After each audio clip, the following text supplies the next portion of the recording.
hacer trabajar, digamos, todo su cabeza, todo lo que han aprendido. Senso, percepción. Percibir los estímulos del exterior. Percibir los estímulos del exterior. ¿Con qué percibes? Con los sentidos. Órgano de los sentidos, por eso, ¿me entiendes? Hay que hacer, o sea, ya tienes que hablar ahora, porque lo que vamos a llevar ahora es lo que el ser humano percibe con los órganos de los sentidos. ¿Y cuántos órganos de los sentidos tenemos? 5. Anatomía. Olfato, gusto, tacto, el oído y la vista. Entonces, eso mismo es lo que vamos a ver ahora nosotros, lo que es la sensopercepción. Entonces, ¿qué es la percepción o sensopercepción? Cortito, es el acto que pone en relación nuestra conciencia con el mundo exterior. Puede ser oliendo, viendo, escuchando, degustando o sintiendo. En este acto, el ser humano no es solo un receptor, digamos, de lo que son los estímulos exteriores, sino que también, digamos, aparte de recibir o percibir los estímulos exteriores, el ser humano tiene una participación activa, digamos, en este relacionamiento. Este relacionamiento va a poner, digamos, en conocimiento o a flote diferentes tareas. ¿Cuáles son esas tareas que nosotros los seres humanos tenemos? Podemos ver todo, pero tenemos la capacidad de seleccionar lo que más nos gusta. Podemos comer de todo, pero clasificamos cuáles son nuestros alimentos más deseados o gustados, digamos, o en películas, en lo que sea, ¿no ven? Y a partir de esto nosotros podemos configurar, digamos, significativamente lo que nos agrada, nos desagrada, digamos, mediante los estímulos, digamos, y así nos creamos objetivos. Y para esto, el organismo del ser humano, digamos, necesita que esté íntegro, que esté trabajando al unísono, lo que es mente, cuerpo y la parte química también, ¿no? Entonces tenemos que ir viendo eso. Por eso es que nosotros vemos, digamos, que estas situaciones que experimentamos, estas situaciones que percibimos, digamos, que provienen del exterior, van a dejar una huella, digamos, en nuestro organismo. Y ahí ya entra también en funcionamiento la memoria. Primero dijo, ¿no? Poner en contacto la conciencia, digamos, la memoria ahora, y también como hemos visto, digamos, el seleccionar el razonamiento lógico, ¿no? Que vamos a ver en pensamiento. Hemos hablado de percepción o sensopercepción y representación, que es parte importante también de esto. ¿Cuáles me faltan? Estos tres. Esto, este y este. Ya. Gracias. Esta sensación, vente acá porque va a pasar. ¿Dónde estaba sentado? Creo que tienes dos compañeros atrás. No, estoy pasando pues. Creo, no sé si tus compañeros de atrás se han inscrito. ¿Se han inscrito en la lista ustedes?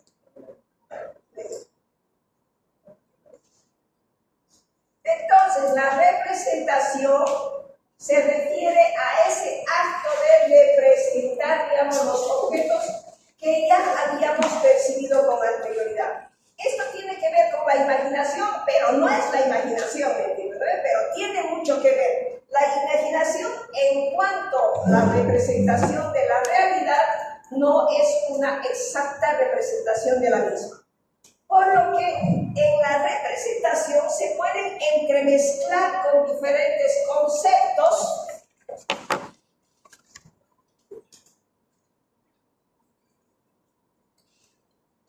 Alguien estaba haciendo histología acá.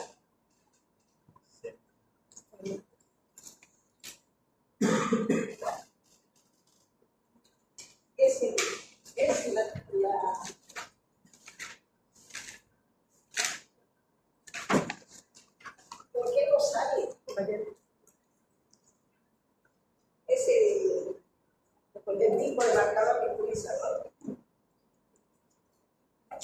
entonces, esta representación, digamos, se va a entremezclar con el concepto de la imaginación creadora. Por eso es que a veces nosotros tenemos también un pensamiento primitivo, que vamos a llevar después, primitivo, ¿no ve?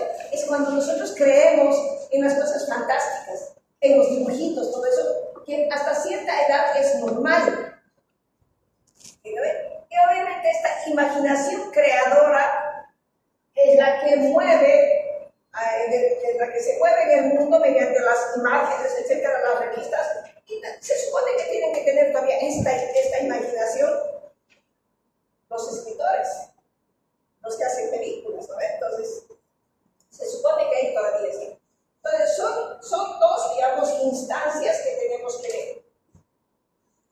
¿Cuáles son las características de la percepción y de la representación? Se van a aprender de memoria. En la percepción hay certeza de realidad. ¿Eso qué quiere decir? Que lo que uno percibe, ve, huele, etcétera, está ahí porque realmente existe. Tiene un diseño determinado, provisto de detalles. Se va a acordar hasta de lo más pequeño, digamos. Y obviamente también va a tener cualidades sensoriales adecuadas. Va a tener una forma estable, constante, pero es independiente de la voluntad. O sea que también va a tener un carácter de corporeidad, objetividad, digamos, y esto se puede manifestar en los espacios objetivos. O sea, la percepción va a ser algo que vamos a ver, que va a tener una nitidez, que va a tener, digamos, ahí, va a ser determinado, no va a poder cambiar. Es como cuando vemos esta silla, la estamos viendo con todas sus características. Cuando ya está alterado, digamos, alguna cosa, podemos ver que la silla fluctúe, que la silla solita se levante, ¿me entiendes? ¿No? Cuando vemos en las películas, en los dibujos animados, ¿no? La representación, su característica no es exacta y se mueve en el mundo de las imágenes y símbolos. Un ejemplo, por ahí en nuestra flojera estamos ahí echados en el pasto, viendo el cielo, las nubes. Nosotros solitos le damos rasgos, características a las nubes, ¿no? Pero se nos va y se nos deshace, etc. Más o menos esto es acá. ¿Entienden las informaciones? Su diseño de la representación es indeterminado, es inexacto, es incompleto y tiene detalles muy aislados. O sea, va a tener una falta de fidelidad sensorial porque puede cambiar de acuerdo, digamos, al mismo estado de ánimo de la persona, digamos, lo que está bien. Su forma es inconstante y esta es dependiente de la voluntad, que es lo que vamos a ver ahora, que por el cansancio, por el agotamiento, esto también se puede alterar, no siempre patológicamente. Tiene un carácter de subjetividad, la interpretación la damos nosotros, ¿eh? Y obviamente se va a manifestar en el espacio subjetivo, o sea, la propia mente. ¿Eh? Características de la percepción y de la representación. Pero también vamos a ver, digamos, que hay clases de representaciones. Tenemos la representación fantástica o de la fantasía y la representación mnésica. La representación de la fantasía son, digamos, inventadas. Son una recreación que se refiere estrictamente a la percepción y no a la sensación primaria vivida en la percepción. O sea, es algo que podemos nosotros inventarnos. A raíz de una figura que hemos visto, podemos crear, digamos, una secuencia de situaciones. El sujeto, o sea, la persona en esta representación de la fantasía, experimenta como un objeto irreal, algo meramente representado que no había sido vivido anteriormente.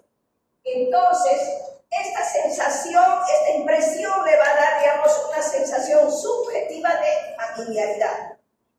¿Qué es esto? Cuando relacionamos. No se olviden, eso lo podemos hacer normalmente nosotros relacionarnos. La representación mnéstica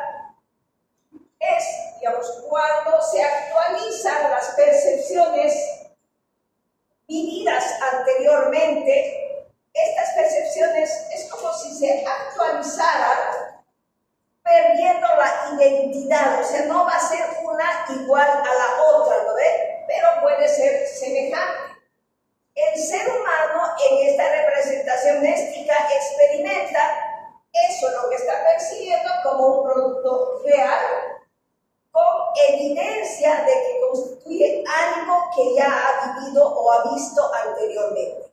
Por eso es que decimos que tiene un halo de familiaridad propio de lo ya vivido. Cuando hemos llevado conciencia, hemos visto, ya visto, ¿se acuerdan? El déjà vu, todo eso, ahí va. Se van uniendo, no es solito lo que se va a presentar, van dándose más. Uno y otro se va a unir.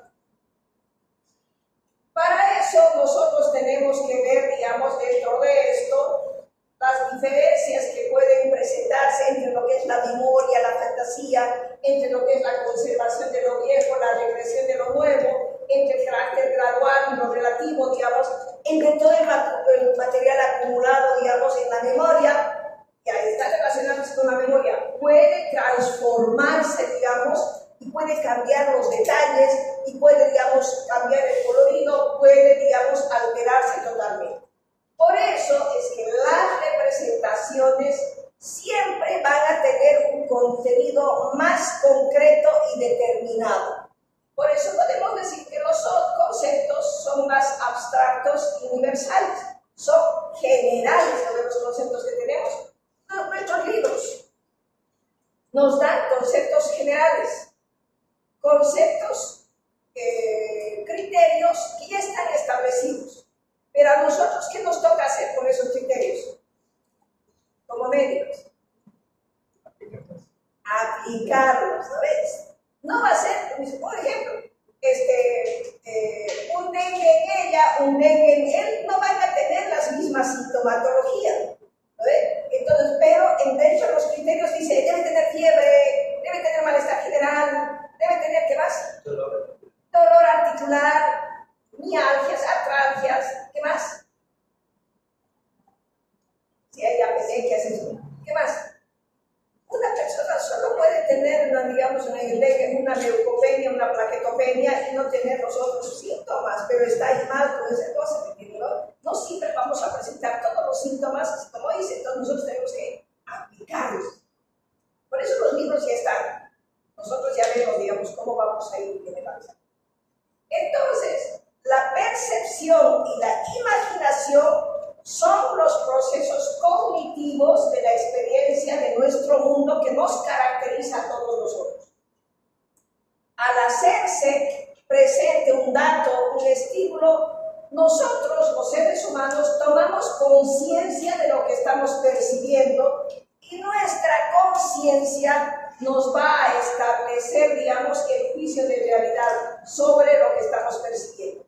Y esta conciencia y el juicio nos hace ver si lo que estamos percibiendo es real o no es real. Nosotros podemos diferenciarlo. Cuando ya esté enfermo, el enfermo no va a poder diferenciar, porque a un principio diferencia, pero después ya le gana la sintomatología y no puede diferenciar. Y para él lo que estás sintiendo o estás escuchando ya es real, lo que decimos nosotros ya no. Por eso al principio les digo. Entonces, aquí tenemos que tomar también conciencia de la diferencia entre lo que llamamos conciencia de objeto, saber qué es, ¿lo ve? Y juicio de realidad, que se ve, digamos, en aquellas situaciones que nosotros tenemos espejismos. ¿En qué situaciones tenemos espejismos? O vemos ilusiones, digamos. En la deshidratación, una calor infernal y que tú estás andando y ves, ay, quiero una tiendita con agua, ¿no ves? Y no hay, es seca, cuando vemos espejismos. Pero es, digamos, porque nuestro organismo nos está haciendo ver eso sin que estemos mal. Podemos ver un lago corpóreamente, obviamente es una conciencia del objeto, o si juzgamos si el lago es de espejismo o no, digamos, juicio de realidad. Entonces, los componentes y condicionantes de la percepción, del ascenso, percepción normal, son variados. Tiene que ver con todo el sustrato sensorial y neurofisiológico. Tengo una pacientita de 78 años que ha perdido la vista pero ella está viendo entrarse a sus familiares que se han muerto y le molestan. ¿Qué es? Está viendo, primero está viendo. Yo le he dicho, y usted escucha lo que hablan, no, entre ellos nomás. Cuando hay un claro, es un tipo de alucinación, pero cuando hay daño orgánico de los órganos sensoriales, va a provocar una psicosis orgánica. No está con demencia todavía, porque ella, ella recuerda bien, habla bien, aunque esté cieguita, le dan, digamos, datos. O sea, tiene una visión de un 20, de un 15-20%, una visión nube. No veía al todo, ¿no ven? O sea, pero esa visión de 20% es pues como sombras que ven, ¿no? Es una psicosis orgánica la que no tiene una demencia, porque su hija me decía es una demencia, no es demencia, es una psicosis orgánica. ¿Hace cuánto ha perdido la vista? Ha ido perdiendo progresivamente y hace 6 meses, digamos, ve esa cardiología. Y esto se ha ido poquito a poco acentuando. Ella no habla, ella se pelea con ellos, ella les grita, váyanse, ustedes están muertos, le dice, pero ella está viendo, sigue viendo eso. Entonces tiene que ver con el sustrato sensorial y neurofisiológico. Es como cuando nuestro paciente que le han amputado un pie diabético. Ustedes saben lo que pasa. Se siente el pie. El miembro fantasma, ¿no ven? Es frecuente y ustedes lo van a ver. Y obviamente también en parte de los componentes son los factores sociales en los que está habitando en ese momento con la persona y el estado de ánimo particularmente del que percibe. O sea que ya estamos viendo que va dándose más. Pero también vamos a tener falsas percepciones, sobre todo aquellas que tienen una causa psicológica, ni son otra cosa que imaginaciones del paciente que ellos se empeñan en notarles realidad. Pero es solo su realidad, que en esta parte ya entran, digamos, las alteraciones. ¿Cuáles son las pseudopercepciones? Son los conocidos como pseudopercepciones, todos aquellos los trastornos perceptivos más importantes, conocidos como errores perceptivos, que en el lenguaje común se denominan engaño de los sentidos y que se dividen en ilusiones y alucinaciones. Las ilusiones son deformaciones de los objetos percibidos. Las alucinaciones son la percepción sin objeto que estimula nuestro sentido. Ya van dos conceptos, Ryan en su texto, etcétera, van dando ahí. Cada uno. Entonces, estas pseudopercepciones, conocidas también como errores perceptivos o engaño de los sentidos, son las ilusiones y las alucinaciones. Esas son las dos grandes alteraciones que vamos a ver ahora.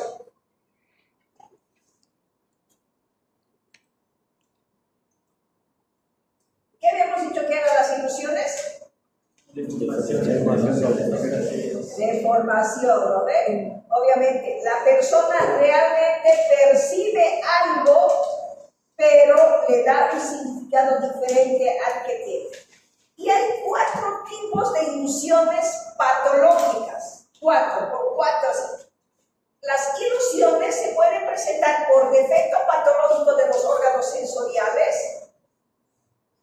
El medio decía al principio de ilusiones, pero ya está haciendo alucinaciones más de la señora, que va a provocar una carencia de la agudeza en algún sentido. Los sordos escuchan, los ciegos ven, los ya sí que tienen miembro fantasma y todo esto va sintiendo todo eso. También se puede presentar por problemas de la atención cuando uno está cansado, cuando uno está extenuado, digamos, puede haber esta situación. Entonces va a haber una relajación del proceso atencional por cansancio. También tenemos las ilusiones oníricas que se van a presentar en estados enturbiados de la conciencia, que se dice que son normales cuando estamos sueñito, nos acordamos antecitos de dormir,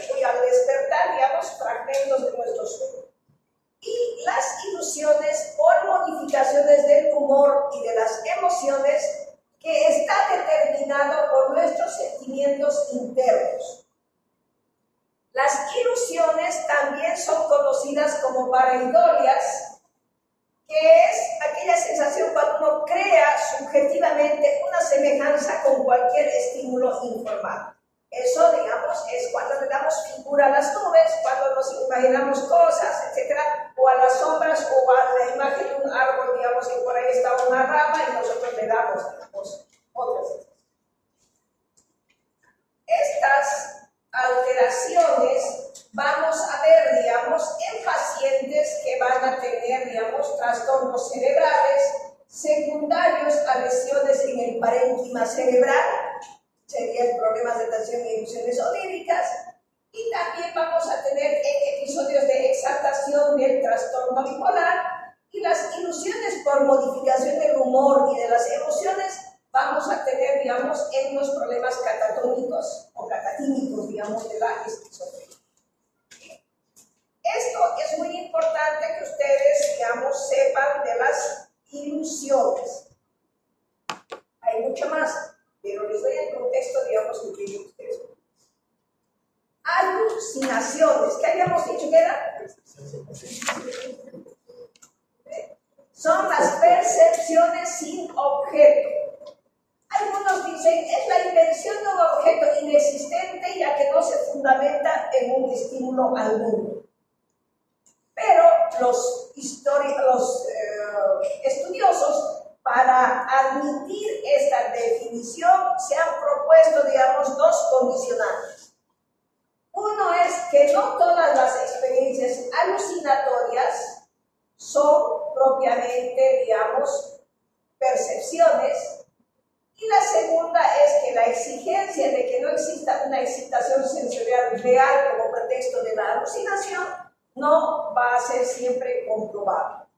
Por eso es que dentro de las alucinaciones podemos hablar, digamos, de los sueños que son considerados alucinaciones normales, así como ciertas imágenes que podemos percibir en ese momento de transición de vigilia al sueño y de sueño a la vigilia, ¿no ven? O sea, donde nuestro nivel de alerta de la conciencia va bajando.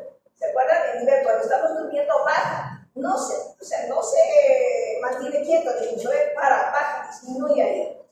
Y por eso tenemos las alucinaciones hipnagógicas.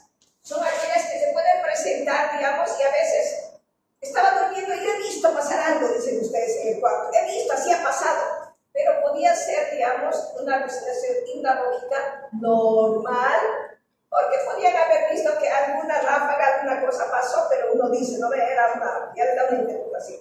Las hipnagógicas es antes de dormir, y las hipnagógicas es cuando estás despertando.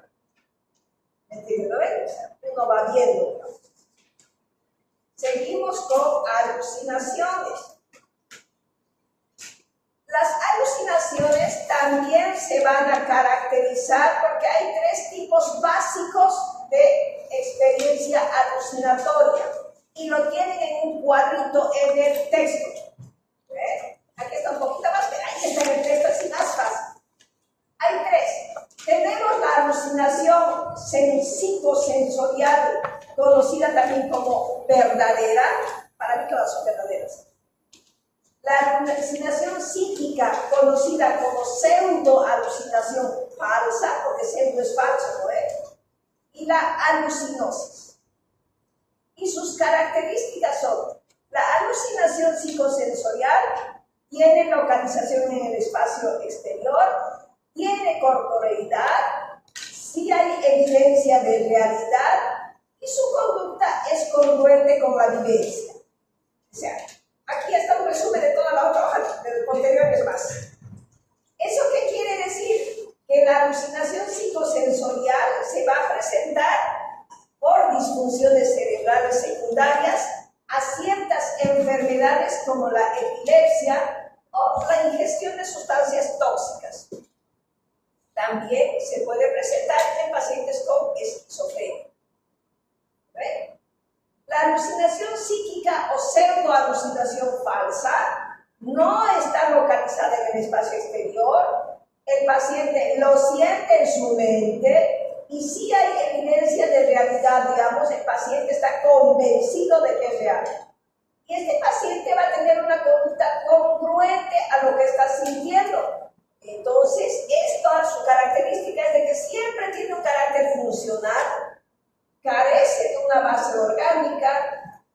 La pseudoalucinación es un fenómeno más imaginativo que perceptivo y es específico de los trastornos esquizofrénicos y del trastorno paranoico.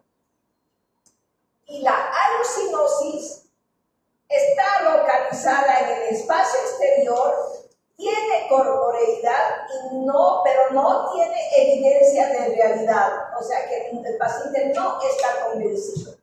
Actúa como si fuera real, lo entiende como absurdo. Entonces, esta alucinosis tiene tendencia a siempre causar lesiones en los receptores periféricos y en los centros corticales, por lo que se dice que es una causa neurológica en todos los casos.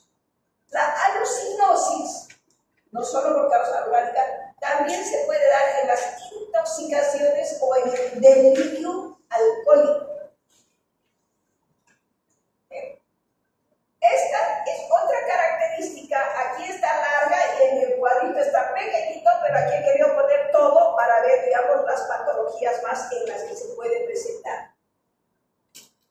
Porque en el cuadrito está sí, así tres cosas. Aquí está.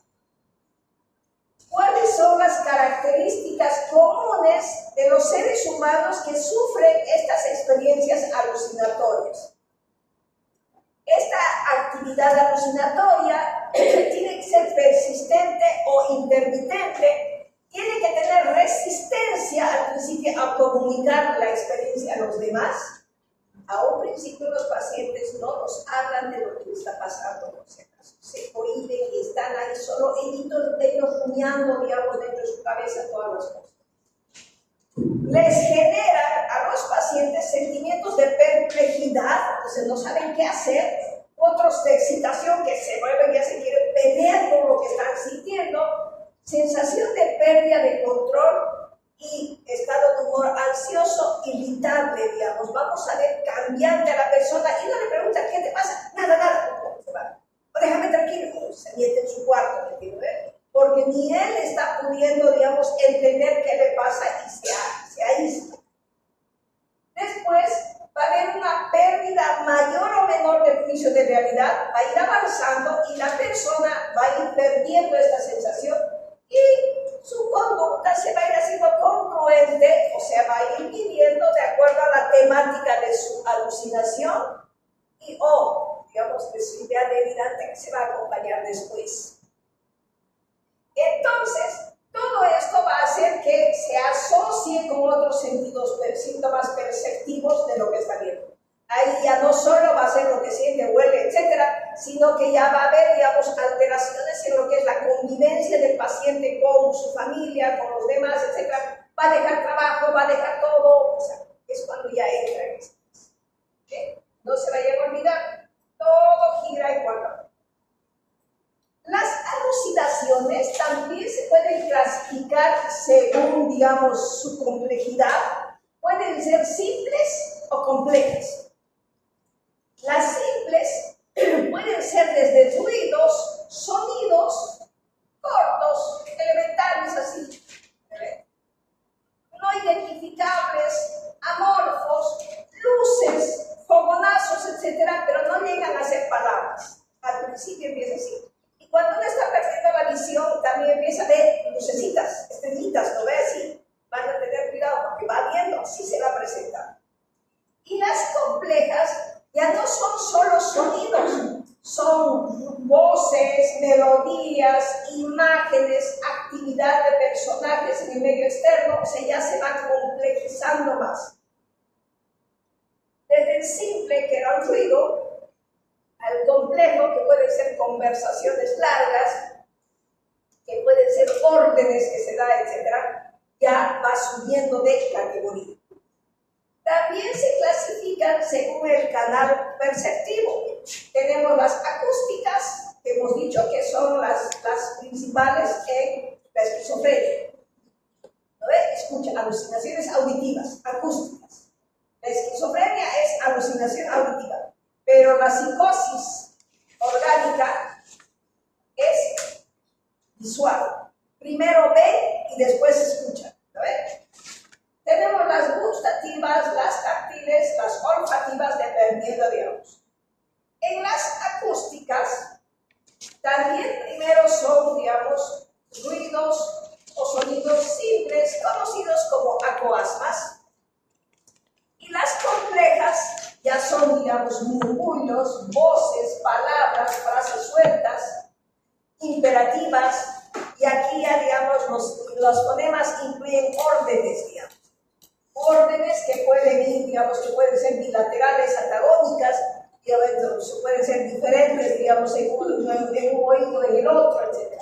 Y generalmente estas voces pueden expresar, digamos, contenidos desagradables, pueden ser insultos, amenazas, reproches, donde nosotros vamos a ver muchas veces a nuestro paciente como que estuviera hablando, discutiendo con otra persona y no hay nadie. Algunos pacientes escuchan voces fuera de su cabeza, otros dicen, aquí adentro me hablan, o sea, a través del oído, y por eso, digamos, es fácil ver muchas veces que el paciente cuando está escuchando algo, muchas veces se pega a la pared o alguna cosa, hace, ¿qué hacen? Están hablando de ahí adentro, ¿me entienden? Entonces, van a hablar fácilmente. Estas tipos de alucinaciones son característicos del delirium tremens. También se puede presentar en otras patologías anormales secundarias a ingestión de sustancias tóxicas.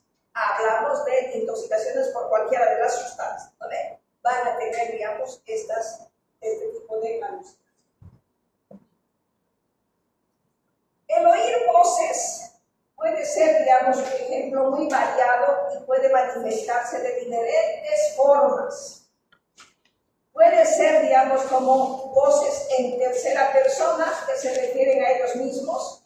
Cuando el paciente le dice, todo el mundo sabe que es una mala persona, ellos saben, ustedes saben, o cuando dicen, no, tal persona es un borracho siendo él, o sea, en terceras personas, digamos.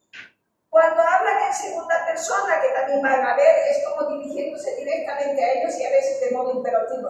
Cuando dicen, quieren arruinar mi vida, o quieren arruinar tu vida, o tu mujer te engaña, o me está engañando, eres un maldito, eres un canalla, digamos, Dios ordena que cumplas, y ahí sí va pidiendo, de hecho, Dios te ha dicho que tú tienes que hacer esto para que salgas. El otro enfermo le anda diciendo, digamos, que se va a dar. Entonces, estas voces pueden ser también dialogadas de uno mismo. Normalmente, a veces, nosotros nos ponemos a hablar solos y nosotros mismos nos contestamos, ¿no ves? Fisiológicamente lo hacemos, pero esto ya es, digamos, de una forma diferente. Cuando habla, discute, y dice, me está diciendo maricón, y yo no soy maricón, ¿me entienden? ¿No ves? O sea, ya son cosas, digamos, cuando es dialogado ya es temas, digamos, muy profundos, digamos, más hirientes hacia la persona.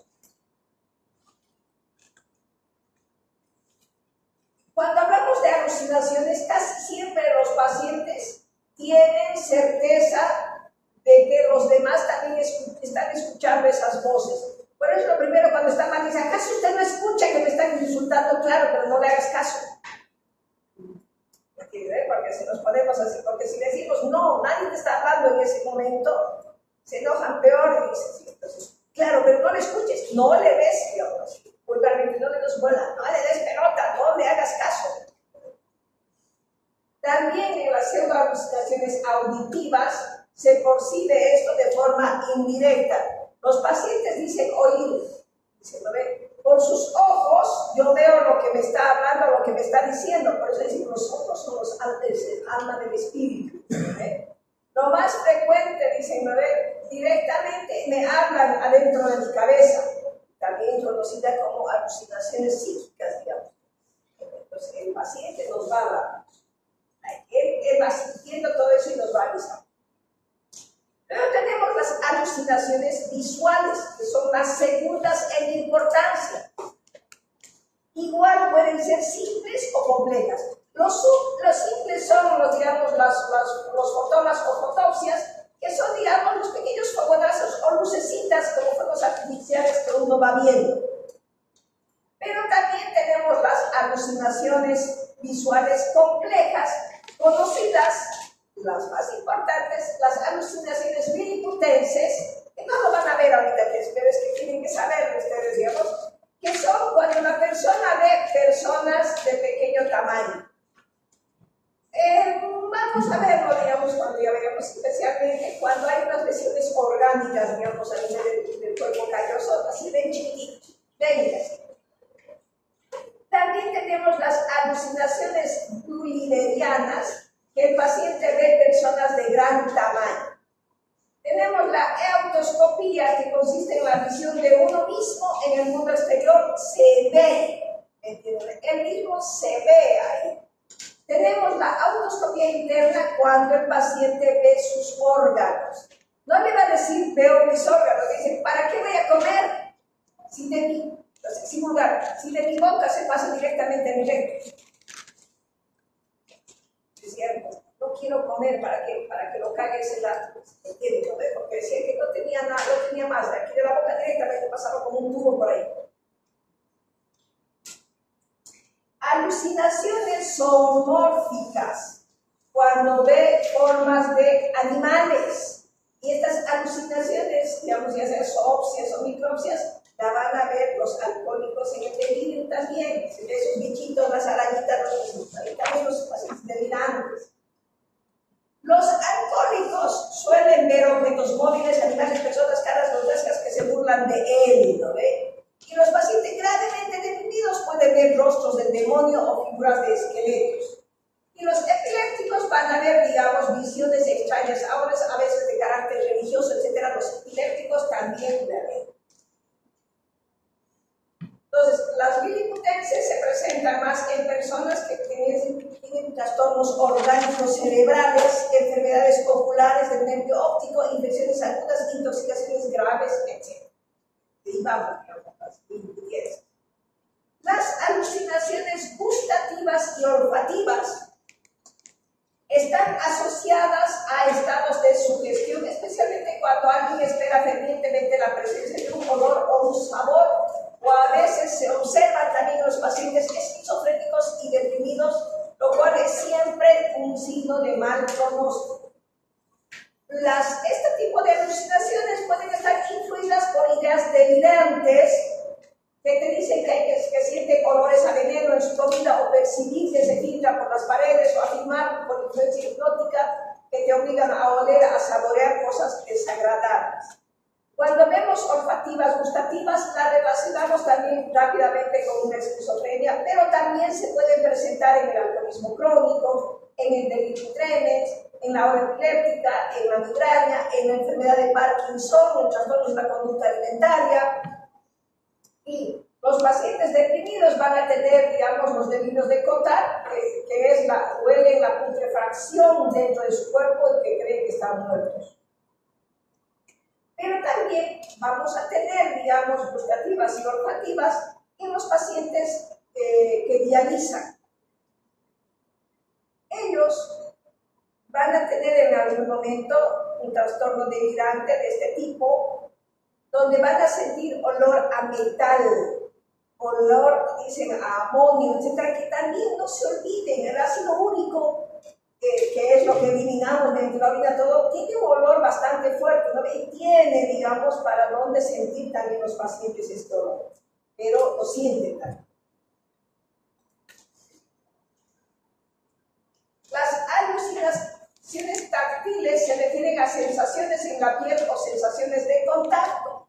Estas alucinaciones pueden ser ápticas, cuando la persona siente pinchazos, roces al caminar, o la picadura de insectos, digamos que alguien está caminando sobre ellos. Sienten corrientes de aire, picor, sensaciones térmicas, descargas eléctricas. De pronto estaba caminando con una paciente como cuando le hubiera empujado y se va hacia adelante. Me mira, me dice, doctora, ¿quién me empujaba? De una alianza. Tranquila, no me han empujado, no me iba a pelear, no me decía, tranquila, gracias, no te has hecho daño. Era así. Como que también, digamos, es el sentido como está en las zonas eróticas. Una pacientita de 16 años que le traía su abuelita a la consulta, la chica tenía epilepsia. Y mientras él estaba esperando en la caja bancaria, ¿no? Cada 20 minutos el paciente estaba esperando su turno y empieza a tener como si estuviera masturbándose allá afuera y gritaba y se movía. Cuando salgo por el escándalo que hacía todo y la abuelita, hija, tranquilízate. Ella era como si estuviera teniendo relaciones sexuales, como que ella decía, me están violando, me dijo, ¿no? Entonces la metimos y capaz que una hora de su consultorio para ver, digamos, que su papá llegue, todo eso, para que la mandan con la abuelita, digamos, como así, para ver eso. Y realmente, dice la niña, ¿no? Ella sentía, digamos, que estaba teniendo relaciones sexuales con él. Las alucinaciones hídricas, táctiles, son la sensación de humedad o tener agua sobre la piel, y las alucinaciones de contacto son contacto con otras personas con la sensación de ser tocado por alguien. ¿Ve?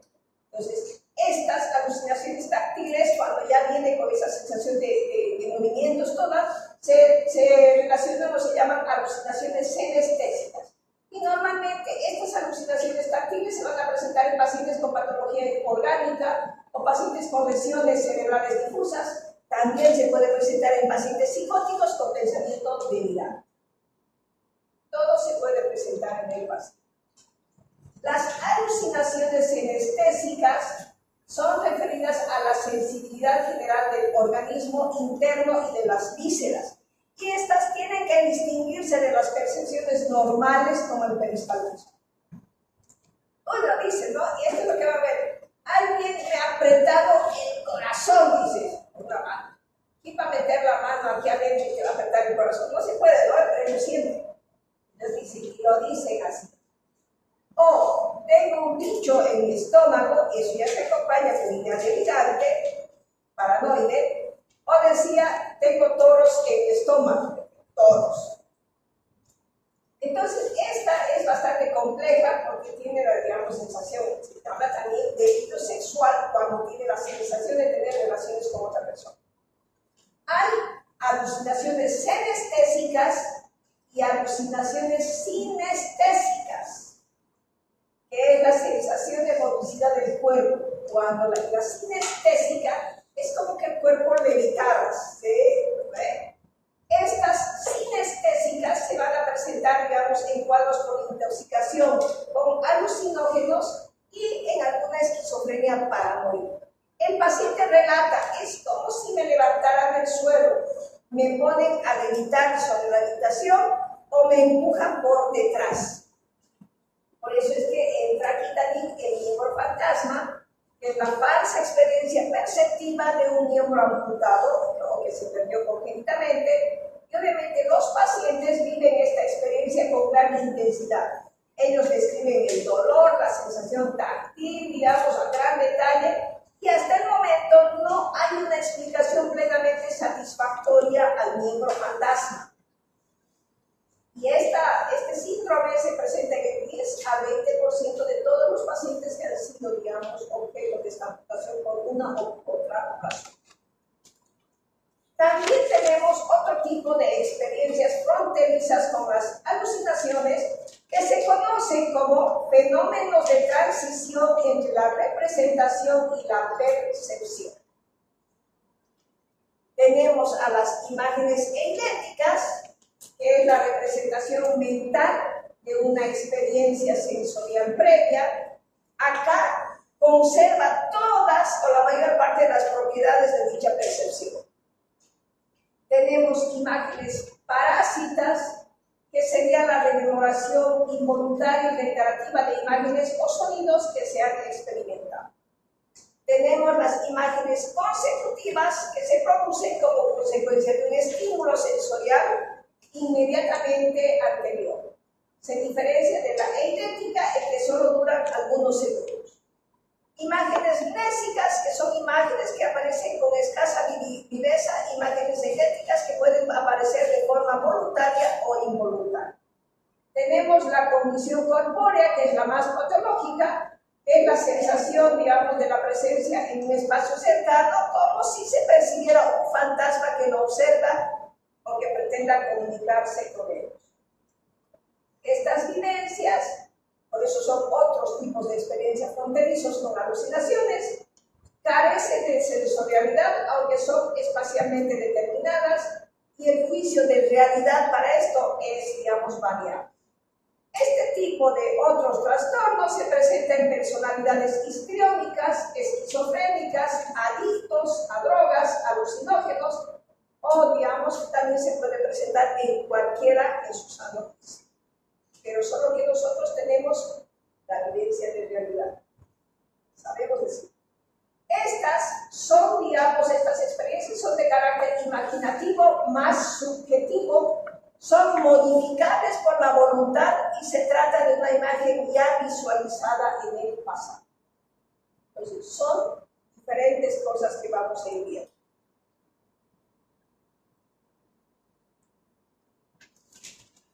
¿Quedamos aquí? ¿No? ¿Seguimos? ¿Ah?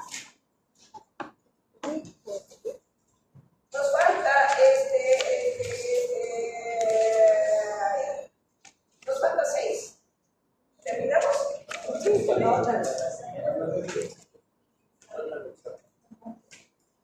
Porque después tenemos que estar pensamiento.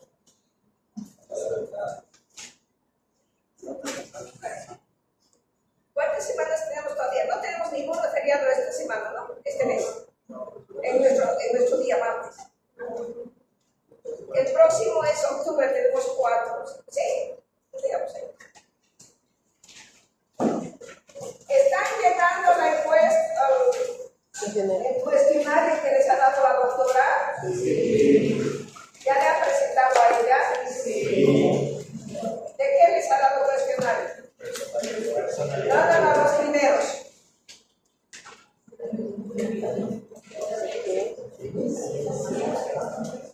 ¿Han hecho? Sí.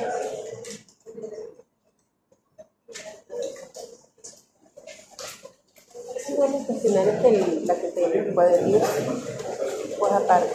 El examen es 1. Objetivos de la psicopatología general. 2. Conciencia. Y en conciencia entra atención y orientación. Memoria. Inteligencia. Solo eso va a entrar al primer parcial, así que está